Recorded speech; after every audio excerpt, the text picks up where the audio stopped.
From Redox and Healthcare Strategy Bullpen, welcome to Diagnosing Healthtech.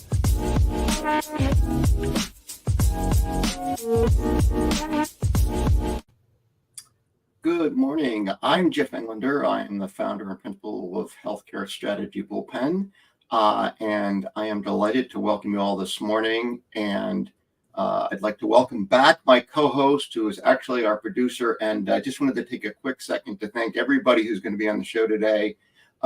David is doing dual roles, filling in as our co-host, and he's our producer.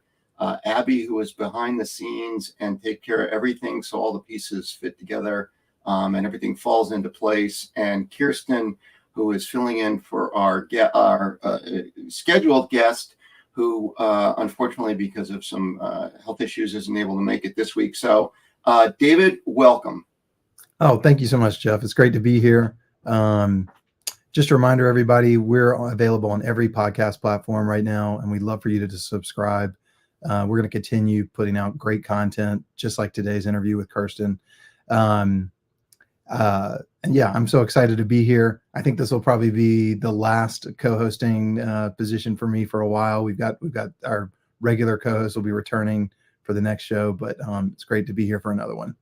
Well, thank you so much for all your efforts, David. You too, Abby. So Kirsten Axelsen, I am delighted to welcome you. Kirsten is an advisor at DLA Piper, where she worked with healthcare clients on Medicare, reimbursement, payer contracting, and designing innovative health plans. She's also a visiting scholar at the American Enterprise Institute. Kirsten sat on the leadership team at Pfizer. She was on their $30 billion global innovative pharma business, where she led strategy and business evaluation, And prior to that, Kirsten led the global policy team at Pfizer. So Kirsten, you have a wealth of knowledge and experience. Welcome. Thank you so much for having me on today. I'm delighted to be here with you. So Kirsten, talk to us a little bit, if you can, about your roles now at DLA Piper and the American Enterprise Institute, and how that dovetailed with what you did at Pfizer, and a little bit more on, the various roles you had at Pfizer. Thank you. So I've been working in and around the life sciences industry for 24 years, and started my after graduate school, worked at Pfizer for 19 years, and then as a consultant and advisor to life sciences companies for DLA Piper. I work with clients on an array of issues, from policy analysis to business strategy. Really, where I try to focus is on that intersection of how the regulatory and reimbursement systems will affect a company's ability to develop and commercialize products and achieve, launch and growth trajectory. I started my career in an analytics role. It's where my training and background is. So I've led companies through a number of strategic initiatives where we had new sources of data available, or new types of analytics that were supposed to transform the industry.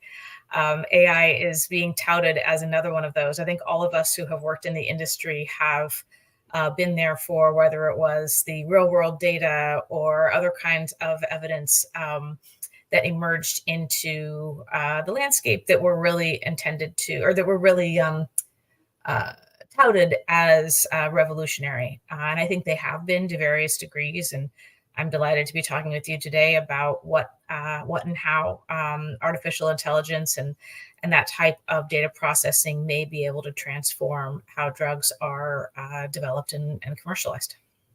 So can you talk, following up on that, can you talk a little bit about, and we'll get to AI specifically in a sec, what are some of the things that make it so difficult? As you talked about, you've had, real world evidence, we've had the discovery of the human genome, now we have AI. What are some of the things inherent in the drug discovery process that make it so difficult?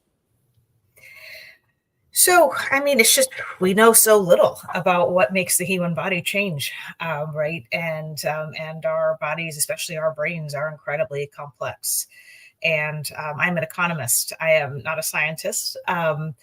But it takes thousands and thousands and thousands of shots on goal to get, of shots to get a shot on goal, and have a drug developed, because there are just so many different ways that molecules, both small and large, or plasma-derived products, can interact with the body. When it interacts with the body to modify the disease, there are side effects. Some of those side effects are tolerable, some of them are not.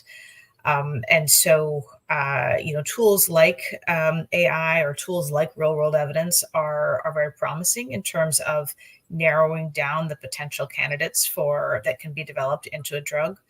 But it narrows them down. It doesn't identify precisely which drug or which drug candidate is going to be a successful treatment. And then there's still just a tremendous amount of variability, what you would see in the lab versus what actually happens in the human body. I think that's what's interesting and promising about AI is the ability to harness a lot of data. But not all data is representative of every person who's going to take a medicine.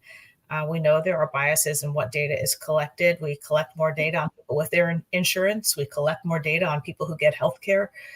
We collect more data on people who get healthcare in certain hospitals. So just having a tool that can harness a lot of data quickly and efficiently doesn't necessarily mean we're going to get infinitely better at using that evidence. We also have to work on adding to the robustness of that evidence so that it is more complete and can help us narrow down the potential targets for disease-modifying drugs.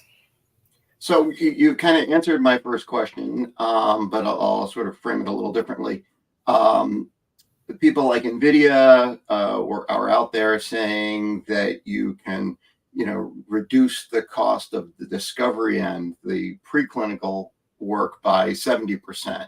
Seeing other estimates, I think the promo we used for the show said something that you could reduce the cost of preclinical by 25 to 30%. So most of the research I've seen is in the 30 to 40% area. But that only addresses part of the issue, the preclinical side. Talk to us a little bit about, once you get past, the theory is that, you take all this information, you can take all the trials that have ever been done, and then you'll spit out all these wonderful products that'll get you through the clinical side. Why does that not hold true? So to develop a new drug takes around 12-ish years, depending on the drug and the complexity. And a drug patent is 20 years. So I'm putting that in context because drugs don't get developed typically that aren't going to have time left on the patent to be commercialized. Right. So it is erased from the minute that potential drug is patented. So of course, shortening the time for the discovery phase would both allow for more potential targets that could become patented or potentially narrow down within patented targets, which are the ones that should be pursued. And that would be great. And every year that is shortened is, faster drug development, increases the possibility that there would be a commercial potential in that target. And so more companies and investors would be willing to invest in it.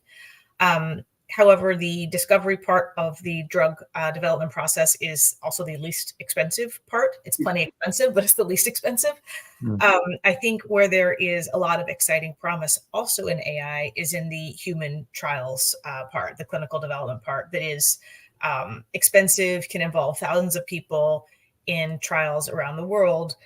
Is typically the domain of the private sector and some of the mid-sized to larger biopharma companies.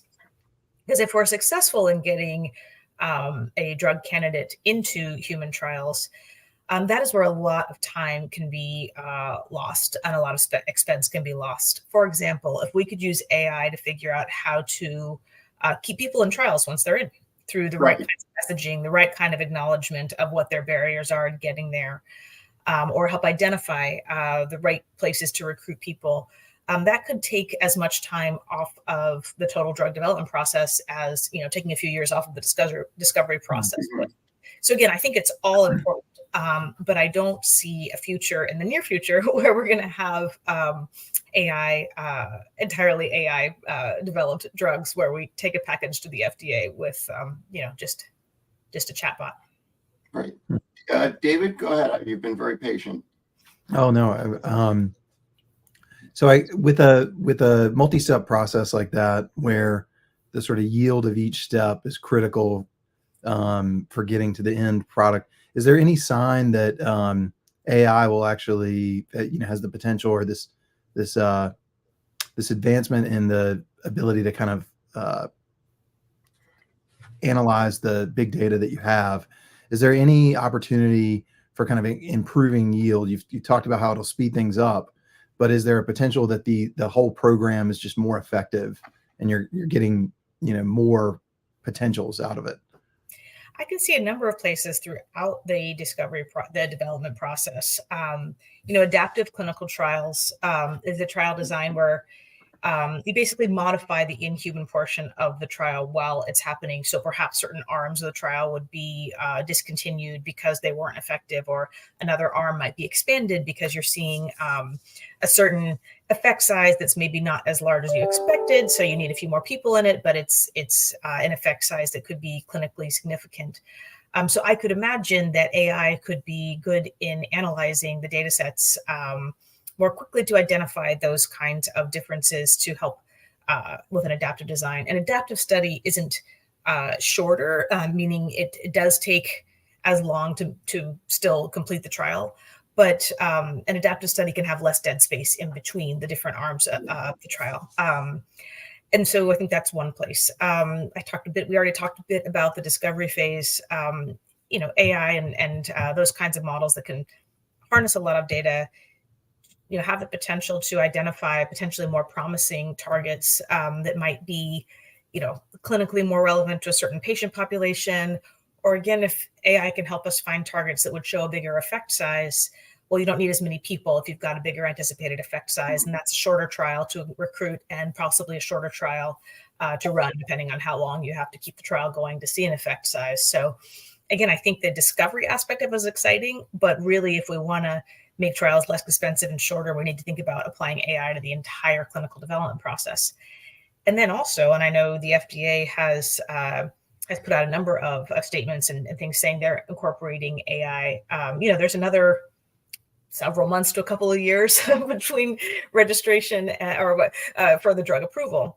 And there's lots of organizations that are using AI either for the sort of paperwork harnessing or the identification of information. And so are there ways that we can use AI to speed up the approval process? So Kirsten, in addition, you've mentioned the big two, which are recruiting and retention, where there tends to be, in terms of recruiting, you tend to have difficulty recruiting, not you specifically, but the companies themselves. And there's a high dropout rate. So you've talked about AI and using it for that. Then you've talked about, using adaptive trials, which I believe is what they did with the J&J drug during COVID. What about using AI in trials to help reduce disparities in terms of either entering people, finding people of more reflective of the prevalence for the drug, or being able to give people exposure to trials and other things? I think that's another interesting application. Like all things with AI, whether it's diagnosis or reading a scan or using it to recruit people for trials, it also requires a human element. And so, I think there is potential there to identify maybe the right patient populations or neighborhoods or even doctors that might be more likely to have the patients that we want in a trial to make them appropriately reflective of the patient population. But then I think there still is a good amount of evidence that it's that trust that is what encourages people to sign up for trials. So you still do need that person-to-person, I think, connection with all these applications, right?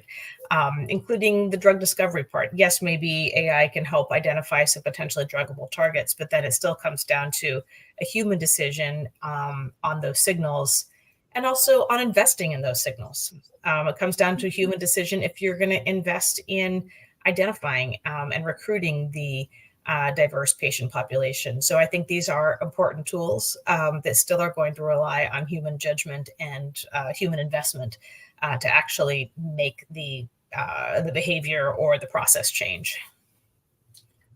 David, it looks like we have a question. Did you want to pick the question? I don't want to shut down. This is your last show. I don't want to minimize your airtime. Well, I guess before we get to that, I thought, Kirsten, how are you? So the amount of, you were talking about signal just now, and you're modeling these populations, I imagine, and you're kind of picking and choosing what variables define that population. Is there? It seems like there's a lot of hope for adding depth to that and how those decisions are made, because I imagine it's someone like yourself right now that is, actively choosing which variables may or may not matter. That they don't necessarily, we're just humans. They don't necessarily know the second and third order impacts of this, what they are or aren't including in their model. Has that typically been thought of as a challenge, or is this just something I'm inventing as an outsider? Well, I think one of the differences between like an AI type analytic approach and a hypothesis driven human approach is that to exactly, I think, the point you're making, when you're making a decision based on a hypothesis about a certain patient population, you're sort of testing different aspects, right? I think this is going to be good for a certain type of hypertension or a certain type of depression, where a large data processing tool is pulling together a bunch of information, creating patterns, and you don't necessarily know the source of the signal. And so I think we still have to, in a world where we're figuring out what disease we're modifying and how we're modifying it, to figure out sort of what is the source? Why is this mechanism effective on this particular type of disease or this type of patient? So again, I get to that human judgment. A signal is great, but you still have to get back to why do we think that this particular drug target is creating this effect, and also what else might be created at the same time we use this drug target to modify that. Mm-hmm. Mm-hmm. So getting to the question, William asks, is AI being considered in trials with human organelles as an opportunity to optimize time and cost? And then he added on, and minimize human risk in the trials. Yes.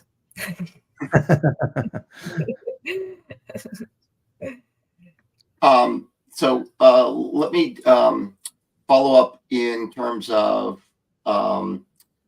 the trials and human judgment, and what you just referred to in terms of understanding where the AI has identified a specific application for the drug is transparency, and help me connect that with, if you're getting to someone in a trial and eventually you're going to ask doctors to prescribe the same medicine, how do you help bring about that trust in the AI model?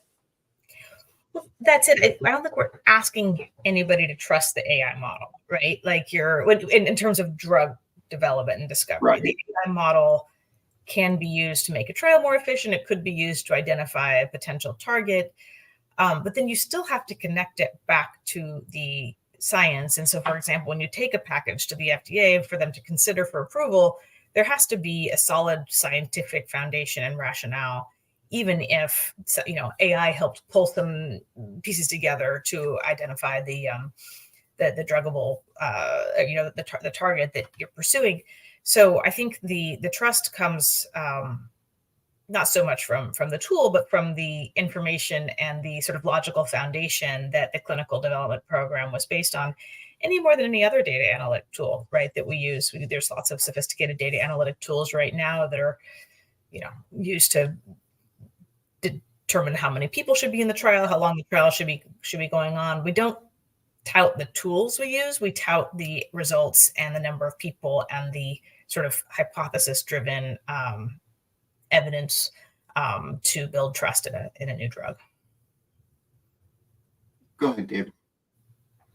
Well, just in that space. So like Jeff actually cited a specific tool in a report that he wrote about AI, and that the newer AI driven tool was much faster in moving along the process than the traditional tool. So I imagine the traditional compute tool is based on processes that were very much like the human processes, essentially extrapolated from spreadsheets and things like that. And we're talking about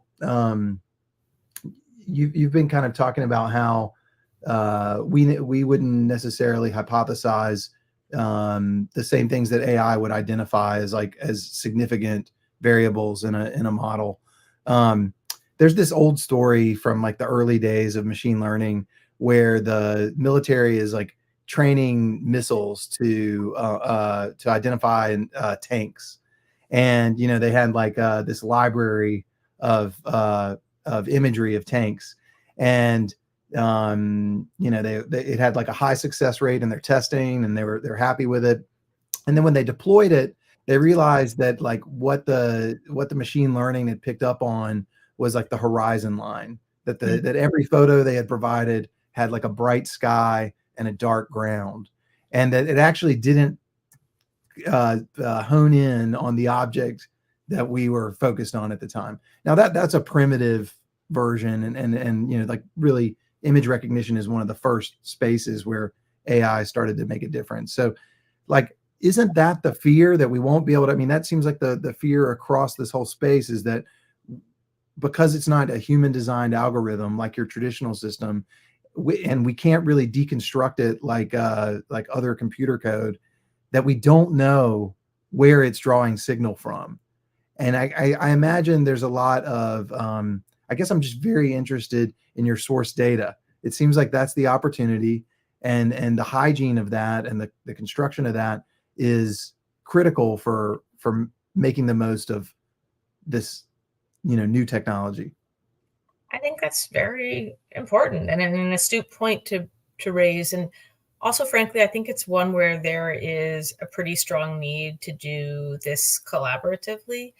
Of course, individual pharma companies and academic institutions should pursue their own, they have their own intellectual property and their own programs. But in simply training data models, making sure that, we understand how these tools are working, I would love to see some more, public-private partnership efforts to do some of the validation, to also augment the data to make sure we have representative tumor samples that we're, reading, and with these large language models, X-rays, whatever else it is that we are training these models on. There should be a common foundation of understanding. And then from there, go ahead and do your own individual project. What I see as a sort of cautionary tale, having been through, again, like all of us have, so many of these things were going to change the world. EHRs were going to change the world. Real world data was going to change the world. Well, it didn't, because everybody ran off and built their own non-interoperable systems. And maybe they're using them to run their own health systems, but we're not learning from each other. And I think there is a real risk here that we do the same thing where everyone builds their own proprietary AI models. We're all interrogating data in different ways and we're not learning from each other. And I think a little bit of collective effort in the beginning will actually allow, the science to move faster, better from that foundation. So a two-part question. One is, help me with what you think could help the industry move more in a collective fashion, and what could spur those private-public partnerships.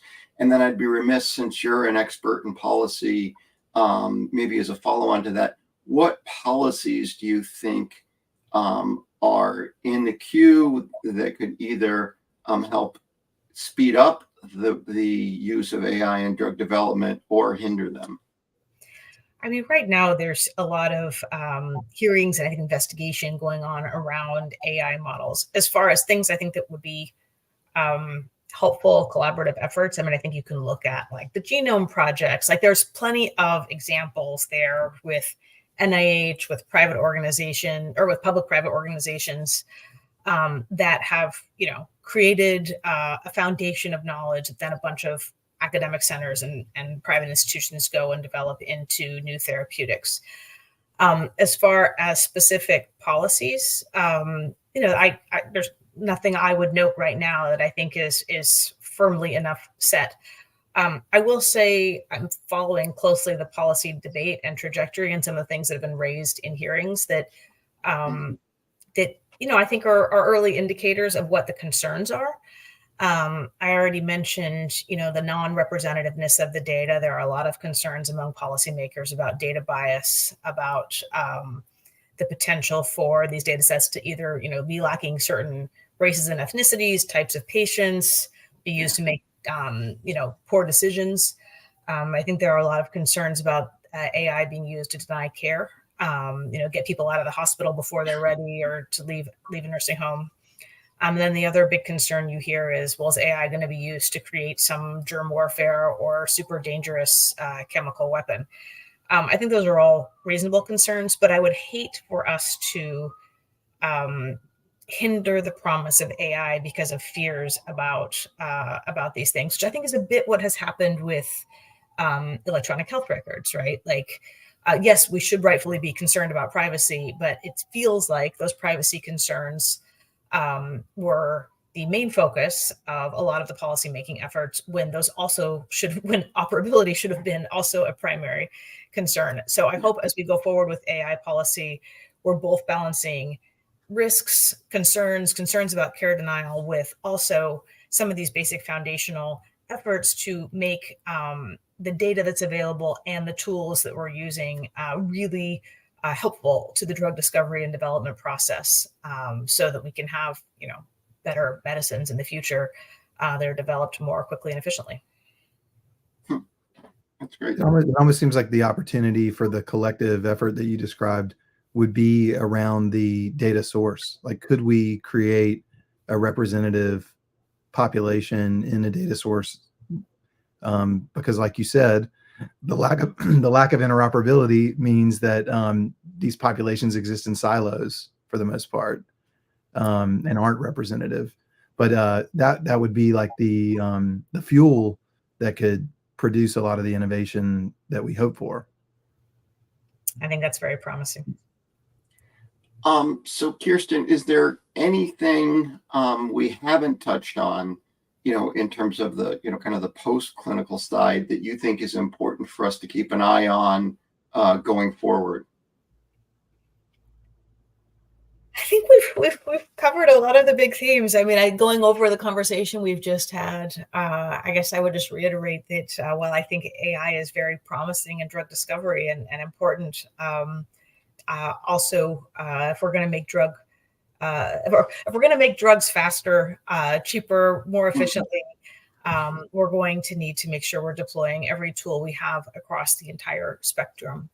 I think another point we discussed was, the need to do some foundational work collaboratively, so that we do have representative data sets. We do have clear rules and an understanding around how we should be using AI to help develop drugs, and the kind of to the point I think David asked earlier, like, how do we make sure that when these AI assisted drugs are developed, they have the trust in them and also the science backing them. So thank you. Last question, David, did you want to get in the last question? No, but I've enjoyed it very much. Thank you, Kirsten. Thank you, Kirsten. Really appreciate it, and look forward to seeing what's coming out of the Hill and continuing to follow this. This is, as I think you helped put in perspective, this has huge potential, but we're going to have to watch it, and like a number of other life-changing technologies, this may take a little bit more time than we expect. Thank you. Thanks very much. So with that, I'm going to move to our quick hits section. In our quick hits section, we haven't done this for a couple of weeks. We talk about a handful of articles that have been in the news, which hopefully you've all had a chance to take a look at and try to summarize them for you. And then we'll get to a couple of our discussion articles. A bunch of really interesting articles in this week's quick hits. So bear with me because some of these are a little bit detailed. First, Amazon chopping hundreds of jobs at One Medical and Amazon Pharmacy. The story basically saying that Amazon is cutting jobs at One Medical and its pharmacy unit, trying to save $100 million at One Medical. And while Amazon's spokesman said the impact will be a few hundred roles, the story in Business Insider said it could be up to 115 positions, up to as many as 400 employees could lose their jobs. The crux of it is that Amazon really wants One Medical to decrease its operating loss. They want to save $100 million a year, as we mentioned. Then they had an operating loss of $420 million in 2022. And I think what's important here is you see a lot of companies that were particularly startup stars in health tech coming out of COVID, and now they're having to become sustainable businesses. So under the plan, One Medical is supposed to cut its fixed costs by about 11%, and they're hoping that will cut it down to 20%. And I think that's still a fairly big number. Importantly, they want to cut the cost of patient visits from 372 down to 372 in 2023 to 322. And I think this is just another example of a non-traditional entrant struggling in healthcare to build a sustainable business. And I think you look at a number of companies that have had issues. Another one, Walgreens, they, fired their head of healthcare today, is my understanding. They're trying to cut costs at VillageMD as well. So I think a lot of these companies, Amazon, One Medical, Walgreens with VillageMD, CVS as well, is looking to make these more fine-tuned, more long-run sustainable businesses. And I think that's going to be a little harder than a number of these companies have planned, with a little bit more emphasis on the people end of it and a little bit less emphasis on the technology end. Speaking of that, on the technology end, the next article is from Becker's, although we did pull some from Healthcare Dive's coverage of this article as well. 11 areas where CFOs are investing more and less healthcare dollars. This is the results of the 2024 BDO survey of CFOs' outlooks. We are going to effort, as my son would say, to get one of the people from BDO over to talk to us about that. They surveyed 100 healthcare CFOs from hospitals, medical groups, outpatient services, academic centers, and home health providers, revenues ranging from $250 billion to $3 billion. The top 5 areas of increased investments were ambulatory surgery centers, virtual and telehealth, interestingly, hospice and palliative care, longevity centers, and retail properties. Interestingly enough, on the other end, the top 5 areas where they'll decrease investment were primary care, behavioral health, residential post-acute, but also retail properties and elder care. So there are some areas such as retail properties where people are almost split straight down the middle, same with post-acute. The interesting part about this survey was about 3/4 of the CFOs project they'll have to reduce investments in underperforming service lines and look to pursue mergers and integrations, with about 1/4 of them saying they expect a sale to a strategic buyer or a competitive carve-out or JV. So I think that's going to be really interesting going forward. I do think you're going to see continued consolidation, particularly in the provider space, as they look for ways to leverage their high fixed costs, asset base, and work with others to make themselves more profitable as care shifts out of the hospital. We'll talk more about that at the end of the podcast. Next was General Catalyst's vision for Summa Health, and this was classified as bold but not risky. General Catalyst, as most people know, formed a new subsidiary called Hatco, and they're looking to acquire hospitals. General Catalyst, his first acquisition is Summa Health in Ohio. They said that this is not a normal PE type deal. This was done with a longer term investment horizon and was done outside the fund structures. And this is going to be done with a different timeline than normal VC funding, which is 3 to 7 years. For Summa Health, the deal came out of necessity. Summa has been struggling. Summa lost $37 million in the first 9 months of 2023, and that compares to an operating loss of $39 million in 2022. So they said they did consider a merger with another system, but they passed on it. And according to General Catalyst, Summa is going to serve as a kind of technology lab for HATCO.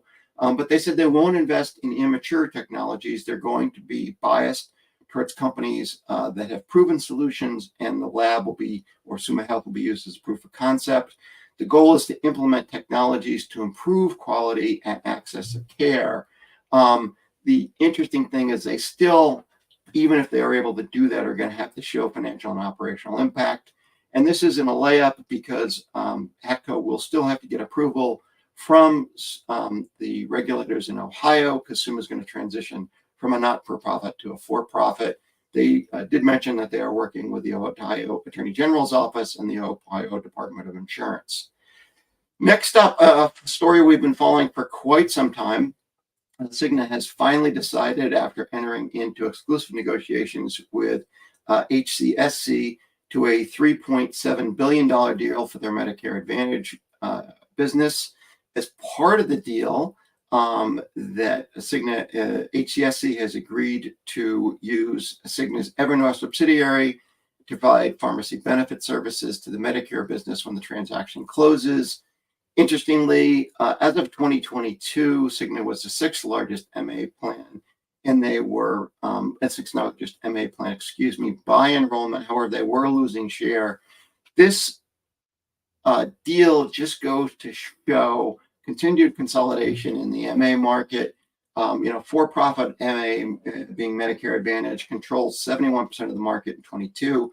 That's getting larger. For-profit MA was growing at twice the rate of the Blues and not-for-profit. We expect this consolidation to continue, but as we'll talk about in the next story, Medicare Advantage may be a little bit bumpier going forward, but we do expect this kind of consolidation to rule going forward. So getting to the next story. The next story is CVS cutting their earnings guidance among a jump in Medicare Advantage cost.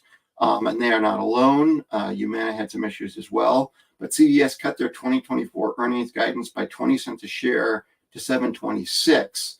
Now, what's interesting about that is they said they expect their Medicare Advantage business to be marginally profitable in 2024. This is a continuation of their guidance in early January, and it's a little higher than expected. Their medical loss ratio in the fourth quarter was up almost 3% to 88.5% from 85.8%. And this reflected a much higher MA utilization, or I shouldn't say much higher, but a higher MA utilization for outpatient services, as well as some of the supplemental MA benefits. We expect, as we alluded to in the prior story, MA or managed care organizations to remain under pressure for the first half of 24 due to higher outpatient utilization and some of the issues coming down the pike from CMS in terms of MA risk adjustment. So with that, David, I will finish up with the quick take and let you introduce the first article that we have for discussion. Yeah, thank you. Love that roundup. So this article from Medical Economics, the headline, Shift to Value-Based Care Brings New Desires for EHR Capabilities. And it's primarily discussing primary care physicians and smaller specialty clinician organizations and their use of the EHR. And the article talks about how many of these groups are unsatisfied with the features available in their current systems in meeting like their regulatory requirements. And I think there's probably some additional requirements too that they're referring to. But it also identified the EHRs that they're most happy with across the space and feel confident about.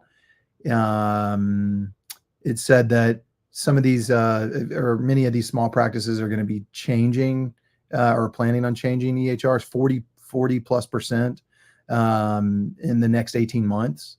So that's some exciting turmoil in the EHR space.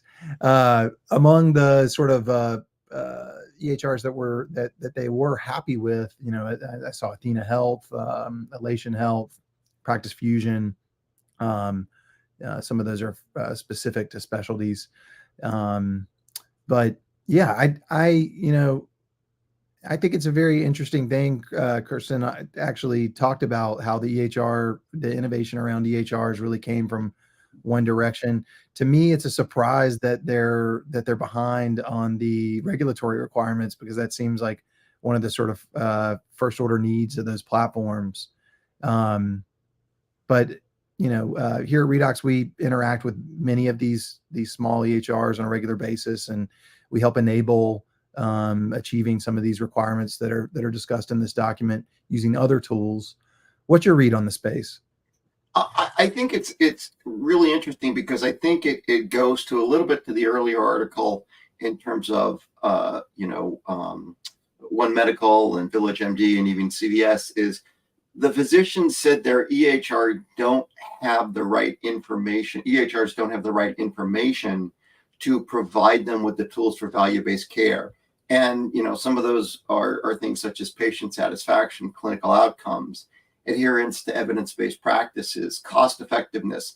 And I think that's really the key, is to provide value-based care. You need to make sure you're connecting to the right components, and you have the ability, and even in certain cases, to code for that. And so I think that is going to be, really crucial. And, EHRs were really designed to kind of meet the regulatory requirements, kind of as you were alluding to. And now they've got to get more closely tied to, getting the appropriate clinical and use data, out of the systems. Interestingly, I think in the survey, I think they said 96% of the doctors are looking at EHRs that have an AI and ML component. And I hope they're not,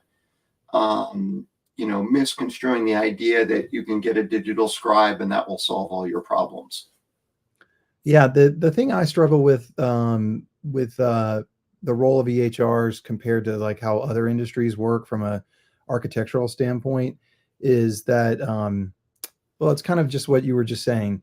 If clinicians are the ones that are deciding how to choose these platforms, and they're kind of deciding like what are the technical requirements, or how that structure should be, everything that they should get from this platform, that that it would be very easy to make misguided decisions. And it seems like the industry in general is having trouble moving to the model that most other industries operate on, which is where essentially you could think of the EHR as like trying to achieve everything under one umbrella, the monolithic application. And in other industries, the way this is handled is with generally different best of breed technologies that are connected through interoperability to achieve, and each application kind of in the stack is designed to handle its own responsibility. Whereas we expect an EHR to be a great clinical user experience, a great patient clinical user experience, we expect it to handle billing and regulatory requirements. And now we're talking about bolting AI onto it. That's just really, that pattern isn't something that's really articulated in any other industry, from as far as like their approach to software. I know that Clayton Christensen often talked about how in the sort of evolution of a technology, a high degree of integration is necessary when the technology isn't good enough. And then once it reaches a certain level, that's when new interfaces open up, and we create those opportunities for third parties and to contribute. It seems like EHRs are way past that time. Yeah. One thing I do want to point out, there's a comment from a buddy of mine, Joe Warbington from Snowflake. Joe, welcome, thank you. And Joe's talking about its data outside the clinical settings, and to get the complete longitudinal health record, how you combine claims data and at least that's my assumption. He's talking about everything claims data, the in-office data. So Joe, I will make this my invitation to either for yourself or for someone from your firm to come on the show and talk to us about what's going on in the cloud and helping move longitudinal health records to the cloud. So please find someone to join us or join us yourself. And with that, I'm also going to, I'm going to butcher your first name, and I apologize. Viswanath. I apologize if I pronounced that incorrectly. So what's the current state of interoperability in healthcare, and how do you think AI will expedite the health medical data interoperability? David, you want to take that? Well, I don't know if Viswanath is familiar with Redox, but we're an interoperability product company, and we facilitate a lot of the interoperability in healthcare right now. So I think the current state is that the ONC has regulated a lot of the progression that we've seen with interoperability and where EHRs have to meet that mandate. That regulation and the standards that they've imposed don't always sort of meet the need of the moment. There continues to be a strong need for data fluidity through these systems and external applications or organizations to be able to access data that EHRs aren't making available at the sort of like API level in meeting the ONC's regulations. So I think we have a ways to go there. Redox enables a lot of that, and it's very an interesting space. But there are still things, even with a partner like Redox, that can't be accomplished with the current state. As far as AI expediting it, one of the big issues with interoperability is data consistency. So, just to give a very basic example, the way something like gender is coded at different health systems, even if they're using the same EHR, may or may not be consistent. So one health system may code males as male, and another may code it as M. And so there's just like very simple, I mean, this is, data interoperability 101 type stuff, but there's a lot of translation that has to happen between health systems, different record keeping products. And, I could see how AI would expedite a lot of that, because it's a fine-grained manual thing that has to be done for every system out there. Yeah, I don't know though. I hadn't thought about AI's application to interoperability prior to this question. It's an interesting one. I think, David, and I think we'll hold off on the last discussion article for next week since we're coming up on the end of the hour. But I think, David, it really gets to kind of our discussion with John Halamka, where John was talking about how Mayo is actually building a platform on top of the EMR to access a lot of this data and make it more interoperable. So, I'd encourage you to take a look at that. But I think that's, this is a super interesting discussion, which we're going to continue to have going forward. With that, since we are coming up on the end of the hour, I will thank you for joining us. I am going to wrap it up. I do want to say that, one of the things David was referring to was an article we wrote back in February called 4 Ways AI Could Revolutionize the Future of Drug Development. I did put the link in there if anybody's looking for that.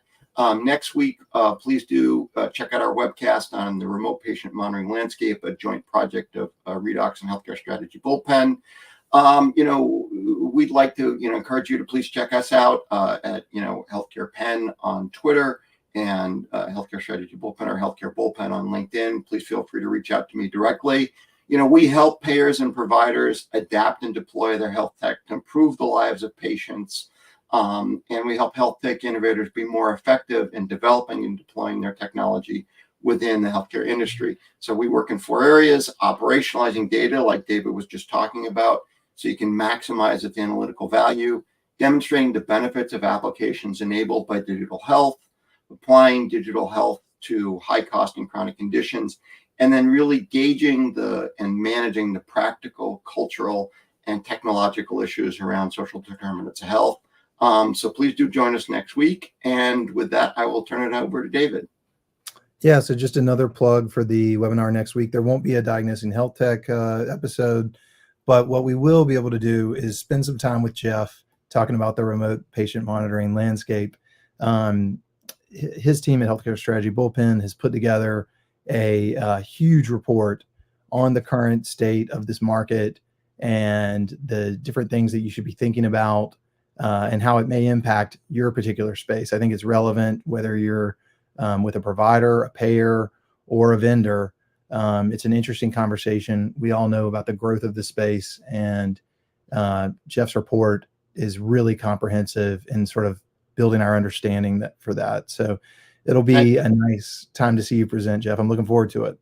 Thank you. I am as well. It'll be a lot of fun. I think it's going to be super interesting, and hopefully you'll be able to join us, and we'll get a lot of questions in there.